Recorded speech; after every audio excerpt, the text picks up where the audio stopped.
Okay, I think I'm live. This is new for me, if anybody's out there. I was so nervous to do this today. I've been like vacillating for the last, not vacillating, I've been stalling for like the last hour and a half. I just figured it's time for me to get in the game and start doing Facebook Lives. And so I thought I would try something called Lunchtime Lives with Cheryl, Cards by Cheryl. And probably not going to do that every day, but there's a lot of stuff to go over now with the new catalog being out, so I thought that that would be a good way to get myself out there and show you some of the new products that we have. Oh, you know what? My iPhone locked up again. Darn it. Okay. Well, I'm just going to dive in because, like I said, this is good practice for me. And, oh, that's in the way. Okay, let's do that. There, that's gone. So, Facebook Lives, yeah. So I'd like to try to get better at doing these and not be such a doofus when I'm getting ready to do them. And so I thought I would do Lunchtime Lives and maybe catch some people who have a free minute to maybe watch some fun, crafty inspiration on their lunch break. And so, yeah, I thought I'd give this a try. So for now, for today, I should say, I'm going to talk about the annual catalog and a product that's just newly released called the Flowers of Friendship bundle. And this bundle comes with a, sorry, if you wonder why I keep turning my head, because I want to be able to see comments if they come up. And my computer is to the left of me, so that's why I'm doing that. Sorry if that bugs you. So anyway, this bundle right here is in the brand new annual catalog. It is on page 78, and it's the set right here, Flowers of Friendship. And when you buy the bundle, which means the stamp set and the punch together, you get 10% savings. And so this bundle is worth $35, and you get this gorgeous stamp set with these awesome sentiments. And take a look at these fonts.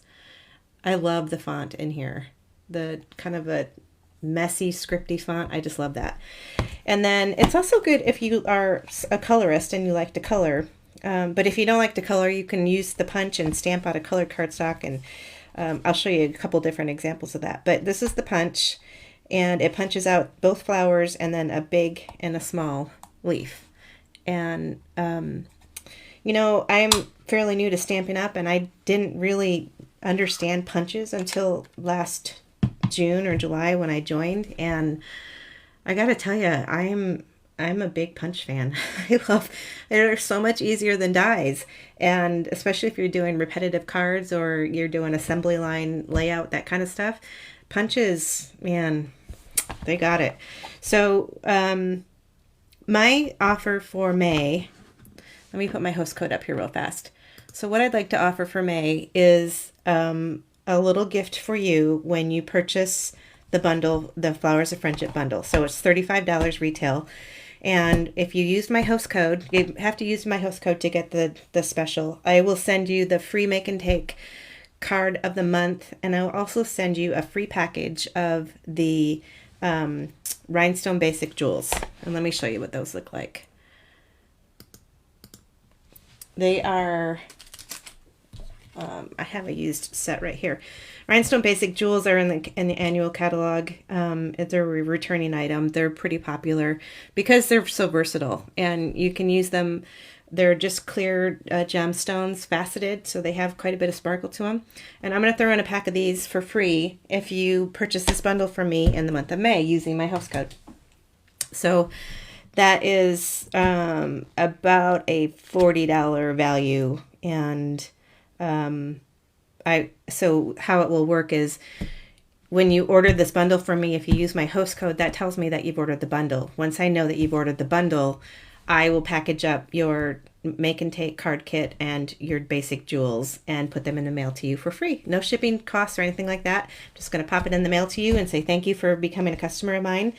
and I hope to do more business with you in the future. So that's my special for May, and hopefully that grabs your attention, because this is really a fun set, and I'm going to show you some cards I designed with it right now. So the very first card that I did was this one, and it's pretty simple. I was just playing around, really, and so I just basically stamped this is one big flower image. I double stamped it, and I used the borders, the new borders dies that are also new in this month's catalog, and these are awesome too. They're called basic border dies. And so this is the one that I used on this particular card. It's kind of a fun scalloped edge, but you've got a zigzag, almost like a pinking shears type of design. These make awesome clouds. I don't know if you've seen other demonstrators use this, and they've used it a lot in some of their examples online. And then some of these are great for finishing up envelopes. So you could actually run an envelope flap through that and put a pretty little scalloped edge on it. Or you could run your designer series paper envelope flap in there and then adhere it to the envelope flap. So lots of fun things that you can do with this particular borders dies. So back to this one. So I just basically stamped on basic white paper using the same color ink that I colored the flower in. So for this one, I used pale papaya, and stamped it in pale papaya and colored it, and just did a real messy color with it. It was very quick. Polished pink and fresh freesia, and then this is green apple green. And so, and then I punched out a sentiment strip using this guy right here, also returning in our catalog. And I used gray granite, I think, for this card, and I didn't finish the inside yet. Popped these up on dimensionals, and it came out really cute. So that was the first card I did. The second card I did, I felt like coloring, so I made this one. And this is a fresh freesia card base, and just a simple 4 by 5 1/4 inch panel. I stamped the flowers multiple times, colored them. Then I used the Stitched with Whimsy. I think it's Stitched with Whimsy. Stitch with Whimsy dies to add this little border. So these dies don't actually cut. They just imprint the stitched design around it. And those are also available in the catalog too, this new catalog. I just felt like it needed something. I didn't want to, I don't know, I like it. Came out cute. So I colored it and used the new in colors to color, so fresh freesia, polished pink, pale papaya. And then I added, I don't know if you can see, a little bit more shading to the flowers. So for the pale papaya one, I pulled out my pumpkin pie marker, and then this one my melon mambo, and then this one I think was blackberry bliss. So I just deepened it up a little bit to add a little bit more shading to it, and then put on a fresh freesia bow. And so that's my second inspiration card for you. The third card is probably my favorite, and it's this one. And I used just the punch, and I used all different color markers. I picked what kind of made me happy, what I thought would look pretty together. And then the background is dry embossed, and I used, this is a new product also. If I can find what I did with it. It is, here it is. It is called this Checks and Dots Embossing Folder. And so the thing about this is these are skinny. So these are meant to be used with either embossing machine, but they're obviously intended for use with the mini because they fit perfectly through the mini. But with this card, I actually wanted a full background of embossed panel, not just a centerpiece. So the way I got around doing that was I did use my full size embossing machine. And this is just a basic card panel, 4 1/4 by 5 1/2. If you lay this on the inside halfway through like this, and then you run it through your embossing machine, you can see that this is only 5 1/2 inches wide. So you're not going to have any trouble getting this through your machine as far as the paper running off the edge or getting shoved in the side of it. So you run it through once, and then you pull it out and you just flip sides and you line it up best you can with the pattern, and then you run it through again. So, and that's how I got this to look the way it did. And if you do have a little seam mishap or whatever, it's completely not noticeable because of your design on the front. So that's that. The dots embossing folder is super cute too, and I use that in another card I'll show you in a second. Also on here are the new jewels called Silver and Clear Epoxy Essentials, and this comes with 2 sheets. The first one is just clear epoxies, and the thing I really, really, really like about these is I don't know if you can see, they're not very tall. In other words, they're not going to go popping through your envelope when you send the card in the mail. Some of the prior gems, like the matte black gems, are really, really tall.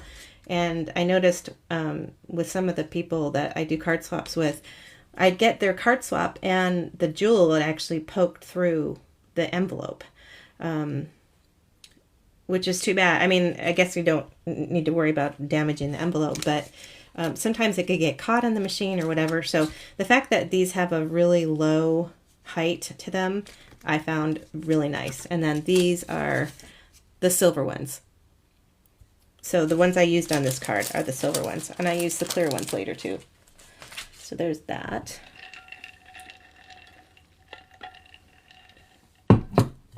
Still no comments. That's all right. They'll come. And they say if you build it, they will come. Okay.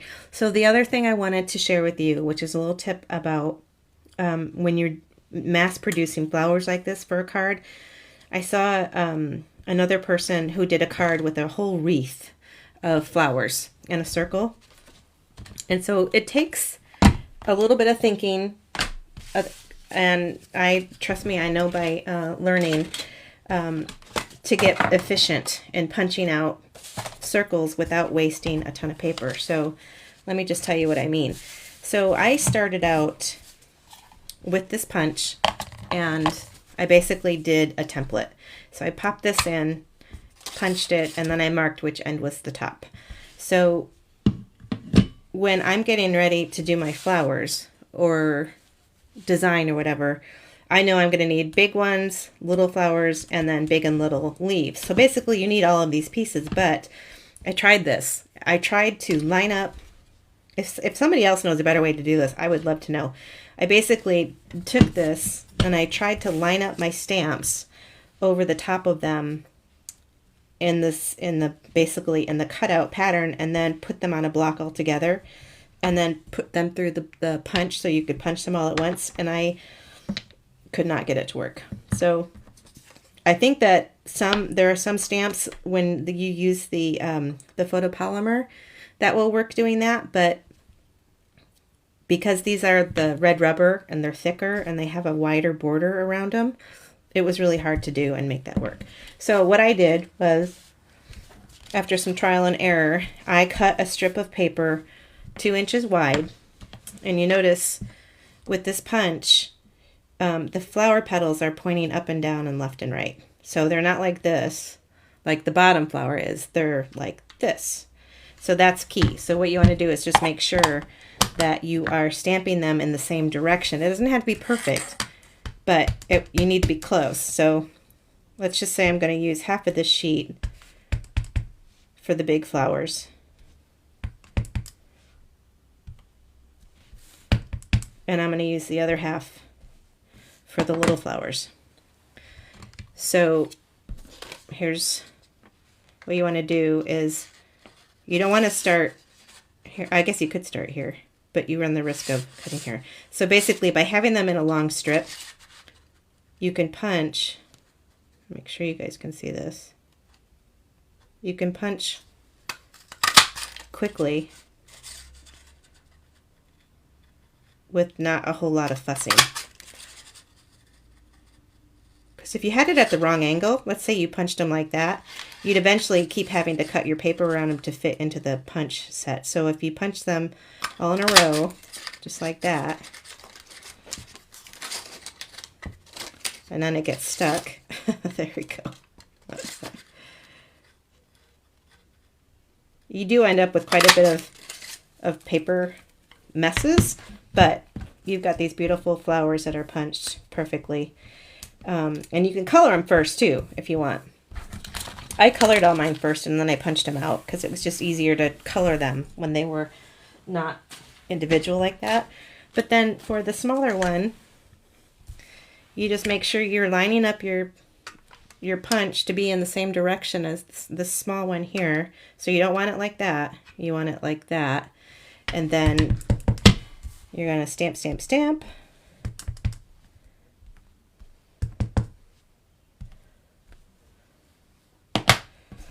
And then you can tear that off and run this through like this.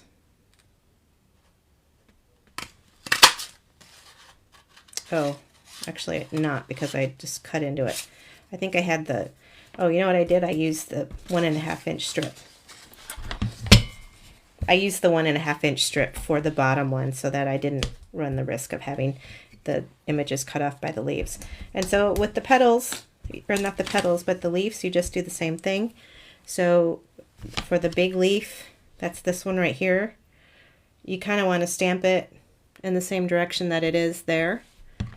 So we're just going to do like this. Because what you don't want to do is this in a row like that. Because when you try to put them in there, you gotta end up cutting and it hits the end of the thing. But if you put them in like this, have it upside down. If you put them in like that, you can go all in a row. But you got to start at the other end. So hopefully that makes sense to you. That was it can be a little confusing when you are trying to figure out how am I going to punch all these without wasting all this paper and stamping through everything. So that was the way that I got around that. Okay. The next card I made was this one. And this is, I cased it from the catalog. Pretty sure I cased it from the catalog. If you guys don't know what casing means, case means copy and share everything. And so I cased this one right here. And they stamped out a third petal and popped it on there with dimensionals, which is exactly what I did. So here's the card that I ended up with. I used the Dots Embossing Folder again to come up with this background. And then I stamped the main image once, colored it, cut it out. Then I stamped it again, colored just the middle petals of each flower, and then fussy cut those out. And I used a black pen to do a border just to kind of clean up the edges so that they all had a nice black border. And then I popped it up with a dimensional, if you can see that. And then I taped down, I used a little bit of glue and taped down the base of the petal so that looked like it was kind of blooming out, if you know what I mean. And then I just tied a little bow on here with the braided linen trim. So that's that card. And then my last card that I wanted to show you is this, not my last card, second to last, is this one. And I use just non-traditional colors. This is a gray granite base with gray granite ink, and there's a cute little stamp set that does this border included in the set. This was also a sentiment from the set. I used the pretty little silver gems. This is Blackberry Bliss and Balmy Blue, I believe, with Just Jade. And then I finished off the inside with similar border. So that is that one, and I just fussy cut it all. I like to fussy cut. A lot of people don't, but I don't mind it. So there's that card. And then the final card I wanted to show you, I don't think I showed you yet, was the Make and Take for May. So this is showcasing the new in color colors, which is this paper pad. So this is the Designer Series 2021-2023 in colors. And I keep all of my papers in a pouch like this. So this is Evening Evergreen. You've got Pale Papaya, Fresh Freesia, Soft Succulent, and the Polished Pink. And then there's a pattern on the back side as well. So if you purchase from me and you get this month's Make and Take, you'll be able to make this card. Oh, and the birthday sentiment is from Ice Cream Corner. Yeah, I love that font. I've used that a lot. Okay, so that's my story for today. I think that I'm going to probably end very soon and clean up my mess and go back and see if I can figure out how to post this video as a recording. And so my intent, again, just to, if you didn't hear from the beginning, is to do like a Lunchtime Live and not have it be super long, but have it be just a quick maybe product showcase, give you some card inspiration ideas, tips and tricks. You know, maybe one will do a little bit of coloring. I can show you how I colored some of these blooms. And I'm open to ideas and suggestions from you if you'd like to hear something or see something or have something demoed. Please drop me a note. Let's see what else. Don't forget, my host code for May can also be found on my website, cardsbycheryl.com. And if you are interested in the Flowers and Friendship bundle for $35, use my host code. I'll send you some free gemstones and the Make and Take for May. Free shipping. Okay, I'll talk to you guys later. Bye.